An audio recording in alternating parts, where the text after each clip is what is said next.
Olá! Contar histórias é uma arte que você pode e deve praticar com seus filhos. Por quê?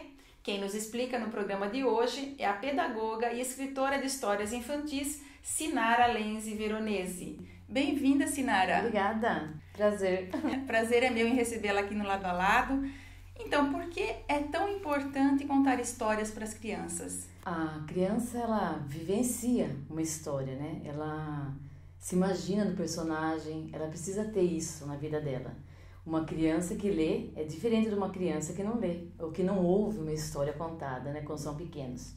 Então, contar a história é importantíssimo. Quais os aspectos do pensamento que uma história pode desenvolver? Porque a história ela é usada nas escolas Sim. como recurso pedagógico também, sim, né? Sim. Então, o emocional da criança é valorizado, né? A criança, ela se desenvolve de uma maneira geral, plena, né? Porque em todos os aspectos, o intelecto dela fica desenvolvido, as palavras, o vocabulário dela aumenta. Porque não é só ela ler, ela tem que ouvir. O ouvir faz bem, né? Ela vai se imaginar naquela situação, nos seus conflitos. Que a criança tem isso, as emoções, todo o que o personagem está acontecendo com ele, ela vivencia. E não é aquela coisa obrigada, né? É uma coisa prazerosa, né? Que desenvolve o prazer dela, tá querendo sempre mais. Se uma história chegar ao ouvido de uma criança bem contada, uma história bonita, ela só vai trazer coisas boas para a criança. Dá para desenvolver também o respeito, a ética através das histórias? Sim, porque milhares, milhões de histórias você tem sobre diversos assuntos, né? E às vezes até eu como professora, eu sinto que a classe está um pouco alterada. Então, para eu soltar uma historinha ali, eu já sinto que vai ser bom, que o momento vai fazer com que eles percebam que aquilo foi interessante. E eles não vão perceber que é coisa para eles. Mas o exemplo que eu vou estar dando na história vai estar de acordo com o que eu preciso no momento ali. Sinara, existe diferença entre ler e contar histórias? Então, eu não menosprezo nunca os maiores. Porque como eu dou aula para crianças de 10 anos, eu sempre utilizo da contação e da leitura. A leitura, quando é um texto científico, você não vai fazer uma contação de um texto científico, né? Ou até no jornal, toda quarta-feira eu faço roda de jornal. Então a gente vai ler uma notícia, trabalhar aquela notícia naquele dia, você não vai fazer contação. Então a importância que você tem que dar para aquela leitura, né? O foco que você quer daquilo. E no caso de jornal, de um conto científico, você quer que ele absorva aquela informação, né? Agora, quando é contação, também eu faço, independente de ser 10 anos. Não que eu faça uma contação como eu faço com os pequenos, né? A gente vai para um outro caminho, mas que atrai a atenção deles, né? Que tanto que no final eu ouço a conta de novo. Então eu acho tão gostoso, é isso.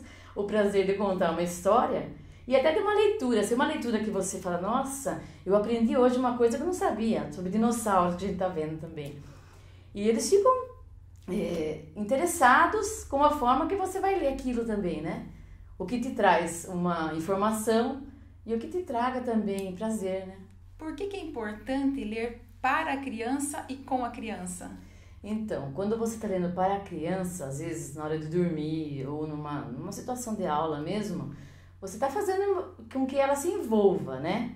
E com a criança, ela está acompanhando a sua leitura através. Se ela não sabe ainda ler, você vai acompanhando com o dedinho, mostrando para ela. Então, o lobo falou. Essa é uma forma de você mostrar para ela que o que você está contando está tendo ali no livro. Você não está inventando nada, aquilo está acontecendo ali. E a criança começa a imaginar ela também escrevendo até uma história. Então, é importante que você mostre uma leitura. E também você acompanha ela nessa leitura através com os dedos ou até mostrando figuras, que a ilustração é importantíssima para ela estar dentro da história junto com você, né? Existe alguma técnica, alguma dica que você possa dar para os pais que estão em casa de qual a melhor forma de contar uma história? Eu acho que mostrar que um livro é um prazer, né? Mostrar que o livro é uma delícia. E é isso que eu faço com meus alunos. Eu chego e já falo, gente, hoje eu trouxe uma coisa tão legal para vocês.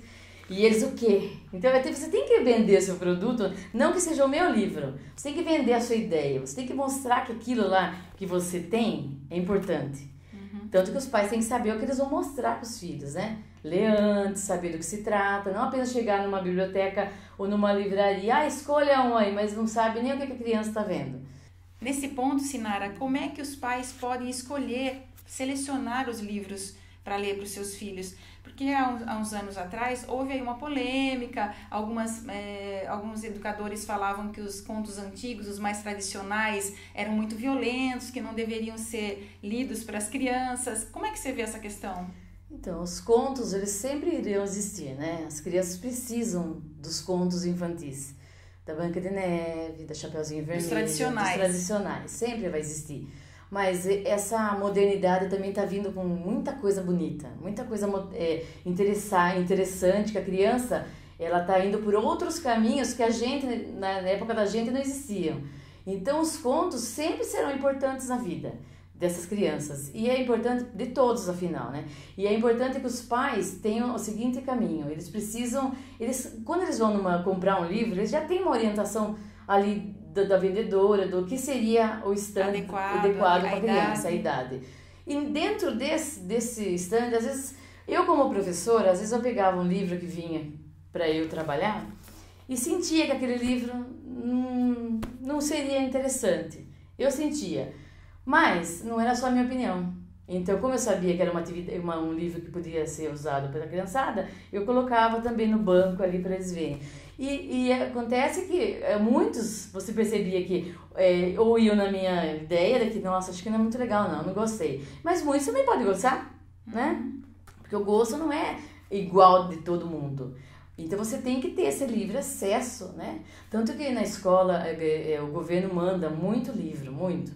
Eu tenho acervo de milhares de livros. Então, quando eu vou trocando, eles adoram, né? Quando chega com a caixa nova na sala, que mudou toda a biblioteca da sala, então a gente vai mexendo nos livros, aquilo ali é aguçado, é mexido, porque eles querem ver as novidades, né? E a criança, quando vai numa livraria também, os pais percebem isso.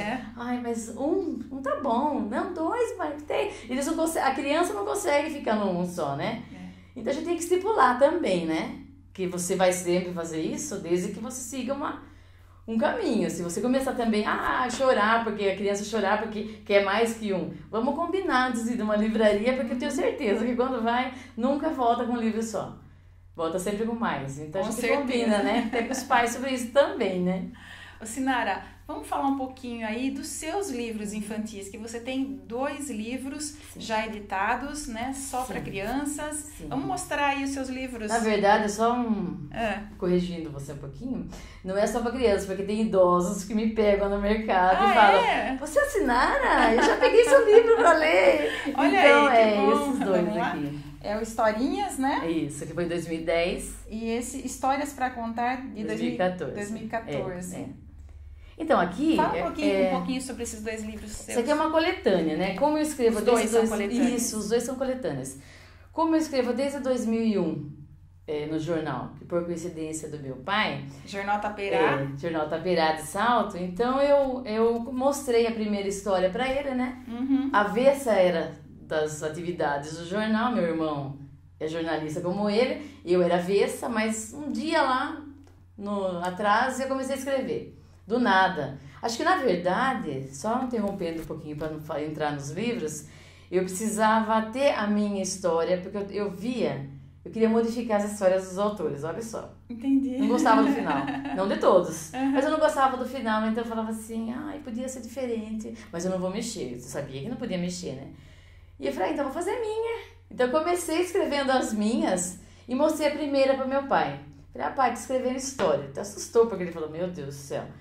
Ele não queria saber de jornalismo, partiu para os humanos, não queria saber de nada relacionado com jornal, mas daí você percebe, né, que você volta às origens, né? E daí eu comecei a escrever.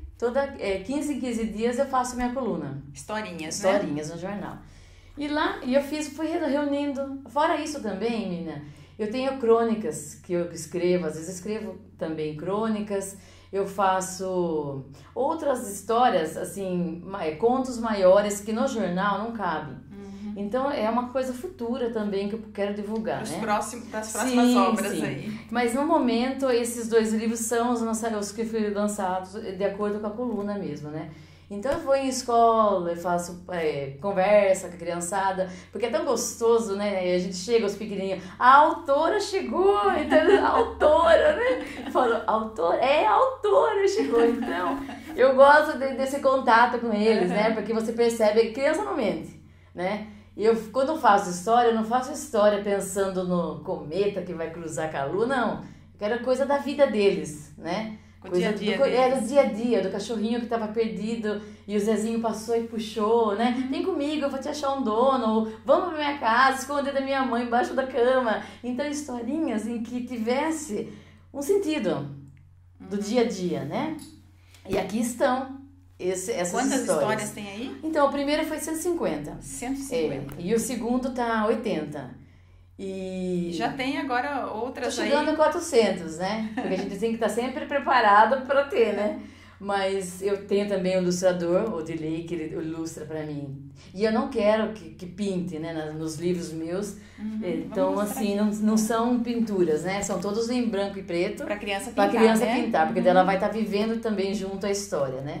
Então, eles me encontram e falam, sabe aquele passarinho? Eu pintei de amarelinho, mas meu amigo pintou de vermelho. O que você acha? Ah, cada um é o passarinho que quer, né? A gosto do freguês. Então, quem contava história para você em casa? Era seu pai, jornalista, ou sua mãe, que era cartorária? O jornalista quem tinha tempo aí para contar história? O jornalista não tinha tempo, né? Você via os exemplos bons que ele transmitia. Ele trazia os bons livros para mim, para eu ter esse acesso, né? Para que eu tivesse essa oportunidade. Mas agora, a minha mãe, ela contava de pequena. Mais. Ela trabalhava, mas mesmo assim, ela sempre estava junto da gente, indo em reunião de escola e vendo e puxando por nota, porque ela sabia que ali, né, tinha que também estar em cima também. E você tem 3 filhas, né? Tenho 3 meninas. Tudo Menina não apareceu pro meu lado. Alguma delas puxou a mãe, gosta de histórias? Então, não é questão de puxar, acho que é muito o ambiente que nem... Eu, desde de mocinha, gostava de teatro. De fazer meus alunos criar peças para meus alunos. Minha filha é atriz hoje. Então, ela também é professora de teatro. Então, esse ambiente... A mais velha, de 21. Isabela, ela também está nesse ambiente, ela está totalmente focada nessa área, né? A Domeia já partiu um pouco para esporte, então quer dizer, a Isadora. Então ela já é mais esportista, ginástica, então desde 5 anos faz ginástica, já está mais para esse caminho, não deixando de ser ótima as 3 excelentes alunas, né? Mas é aquela coisa, eu sinto que a Yasmin também tem já A Yasmin é mais nova. É mais nova, tem um jeitinho também de desenvolta em escrever, né? Fazendo as coisinhas por ela, não precisando eu ficar ali em cima, né? Sinara, falando em Yasmin, tem uma novidade que você quer nos contar aqui no programa? Primeira mão. Então, como a gente faz, às vezes eu registro as coisas que ela fala de pérolas. A Yasmin. 10 anos. E como as outras, eu nunca registrei. A dela, eu comecei a ouvir coisas que não conseguia deixar passar. Acho que é porque o meu momento hoje é diferente do momento que eu já tive, né? Com as outras duas, quando eram pequenas, quando eram menores. Daí eu aproveitei e falei, eu vou utilizar isso como uma divulgação de um trabalho que seja sobre esse assunto, né? Mas eu inventei um quadrinho daí sobre a Yasmin nessas situações em que ela me deixa constrangida às vezes ou não. Então eu desenhei a Yasmin, a personagem principal, a minha fiel escudeira de tiara, de flor e com seu escudo do coração.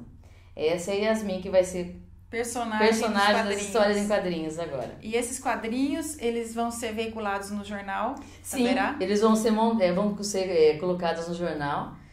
Historinhas, quadrinhos, eu vou fazer intercalar. Um dia, um sábado vai ser historinhas, depois quando for de novo vai ser o quadrinho. E eu quero mostrar, né, esse lado também que eu gosto muito de humor, né? De levar esse lado para deixar descontraído, porque não seria uma história em quadrinho como Maurício de Souza. Seria uma coisa mais tranquila, mais 3, 4 quadrinhos. Armandinho, que já tem a criança que responde pro pai, né? Aquela coisa toda. E você tem um blog onde você coloca esse material? Sim, eu vou divulgar também agora, eu estou finalizando o blog, né? E eu também, dentro do blog, vão ter vídeos que nós estamos gravando com uma produtora, e esses vídeos vão ser histórias do próprio livro mesmo meu. Uhum. Não vão ser histórias de fora, né? O foco principal vai ser o livro, as histórias do livro.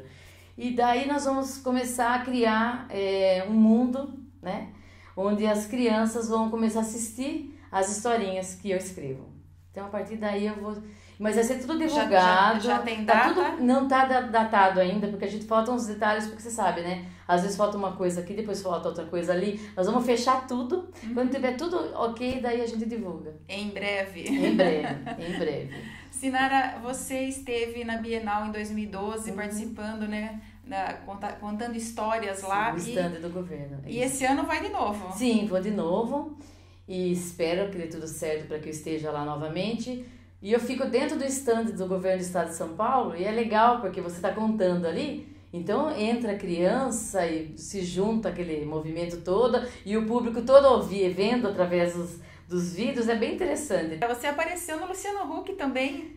Então, coisas que acontecem, né? Eu gosto muito de doar livros. Eu gosto de onde precisou de livro, eu estou mandando. E quando eu vi a chamada dele, que ele queria também ajudar uma senhora sobre uma biblioteca comunitária, é o que eu mais gosto de fazer. Então, já coloquei eu quero no Face do Luciano e veio o retorno do diretor do programa para que eu mandasse sim, se eu quisesse mesmo aquilo acontecesse, poderia mandar. Daí eu já levei meu pai junto. Falei, pai, vamos mandar livros? Ele, vamos também. Então a gente mandou pelo correio, né? E eu tinha que fazer uma gravação pro Luciano contando, uma gravação pro Luciano contando o porquê de eu estar doando, né? Foi super legal, porque você percebe que tá indo mesmo, né? A coisa tá andando, né? Então não fica só no eu quero e acabou ali. Eles me ouviram, né? Então... E tá chegando lá no destino, né? Que é pra uma comunidade mesmo, crianças da comunidade, né? A Sinara também faz parte da ASLI, Sim. da Academia Saltense de Letras. Há quanto tempo você está na ASLI? 2 anos. 2 anos. Felicíssima de estar lá, porque eu acho que a gente precisa estar onde estão, iguais, né? Ou parecidos da gente, né? A gente vai em busca daqueles que estão no mesmo caminho do conhecimento, da leitura, da escrita. E é um prazer para mim, né? Participar desse grupo. Quem é o patrono? Seu patrono? É Dante Alighieri. Sinara, você vai contar uma historinha aqui pra gente encerrar o programa? Vou contar uma pequena história, mas é a primeira história que surgiu de todos esses anos que eu estou, né? Na contação, na leitura, na escrita. E a história que veio com tudo, que eu acho que é a minha... não seria a melhor história, ou sim, não sei, depende de quem a lê, quem a escuta, não é verdade? Mas é a história a gente quer escutar. que é a seguinte... Então, era uma vez um menino que gostava muito do palhaço. Queria ser palhaço de todo jeito. E a mãe não gostava muito dessa ideia dele, deixava sempre de lado. O menino vivia pensando em palhaço na escola, tirava um sarro até dele, de tanto que ele gostava de palhaço. Chegou um dia um circo na cidade, e esse circo era muito interessante e, por coincidência, ele foi montado na frente da casa do Zezinho. Zezinho só observava toda aquela situação de montagem do circo e pensando um dia ele ser o palhaço do circo. Perguntou para a mãe se a mãe deixava ele fazer parte do circo, a mãe dizia que não. Um dia ele chegou para o dono do circo e perguntou: eu quero conversar com o palhaço, quero ter aulas com o palhaço, porque eu quero ser um palhaço. O dono do circo, muito malvado, nem ouviu o que o Zezinho queria dizer, mas deixou o menino no canto ali para que ele só continuasse os afazeres dele lá. E o dono do circo olhava o menino e o menino sentado lá. E o dono do circo fazia as coisas, quando voltava, o Zezinho estava lá. E naquele dia, que ia ser a estreia do circo, o palhaço ficou doente. Todo mundo preocupado com aquele palhaço que não levantava da cama de jeito nenhum. Zezinho só querendo arranjar a oportunidade de ser o palhaço. O dono, não aguentando mais a cara do menino que estava ali, falou: põe roupa nesse menino e coloca ele no palco.